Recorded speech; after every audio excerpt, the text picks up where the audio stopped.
Welcome to the Explainer. Today we're diving into one of the most incredible strategic victories from the Three Kingdoms period. It's a story about how a massive invasion, totally fueled by revenge, was brought to its knees not by brute force, but by pure intellect, unbelievable patience, and one perfectly timed, fiery counterstrike. All right, let's set the stage. The year is 221 AD. A legendary warlord, who is now an emperor, is on the move, and he's got the entire military might of his kingdom right behind him. But this isn't about conquest. Nope. This is about retribution. And believe me, he is not coming alone. We're talking about a colossal army, with estimates of over 40,000 soldiers. This force was led by none other than Liu Bei, the brand new emperor of Shu Han, and it was designed for one thing: a swift, decisive, and overwhelming victory. You see, this whole campaign wasn't just about grabbing some land. It was intensely personal. Liu Bei's one and only goal was to avenge the death of his sworn brother, the legendary general Guan Yu, and take back the all-important Jing province from the rival kingdom of Wu. So you've got this powerful mix of huge numbers and just raw emotional drive. From the outside, Liu Bei's invasion looked absolutely unstoppable. They were just steamrolling deep into Wu territory, and really, the very existence of the entire kingdom was hanging in the balance. So you have to ask, facing this existential threat, what does the ruler of Wu, Sun Quan, do? Well, he makes a decision that just shocks his court and makes his veteran generals furious. He hands over supreme command of the entire army to a young, relatively unknown scholar. And this, right here, sets up a classic clash of styles. It's a total showdown. On one side, you've got Liu Bei, this seasoned warrior, hot-headed and driven by pure rage. And on the other, Liu Shan, a cool, calculating academic who pretty much everyone, especially his opponent, completely underestimated. You know, Liu Shan's first battle wasn't even against Liu Bei. It was against his own guys. He had to face down these veteran generals who just saw him as some timid bookworm who was totally unqualified. He literally had to put his sword on the table and assert his authority just to get them to listen. He had to win the battle in his own tent first. So how in the world did this young scholar plan to beat a massive, highly motivated army that was charging right for him? Well, he did the absolute last thing anybody expected. He ordered a retreat, and then he just waited.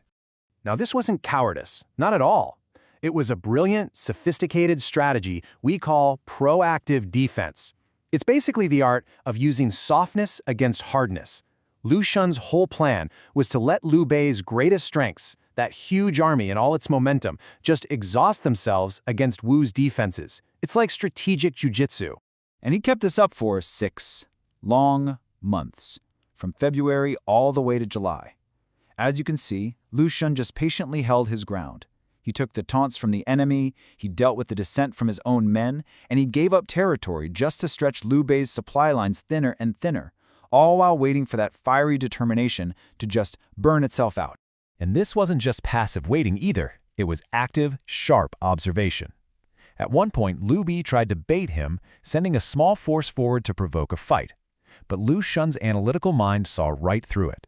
He correctly figured there was a huge ambush of 8,000 men hiding in the valleys nearby and flat out refused to take the bait, completely foiling Liu Bei's plan.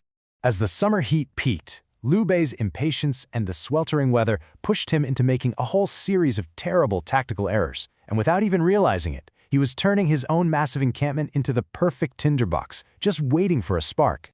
And what's so fascinating here is how each mistake just piled on top of the last. Liu Bei stretched his camps over 700 li, that's about 350 kilometers, making them impossible to defend or reinforce. He moved his navy onto land, giving up a huge mobility advantage. But the fatal mistake? He moved his camps into the dry forests for shade, basically surrounding his own soldiers with kindling. So, after 6 months of calculated, disciplined patience, Liu Shan saw it. The perfect moment had finally arrived. He unleashed his counteroffensive, and the plan was as simple as it was devastating.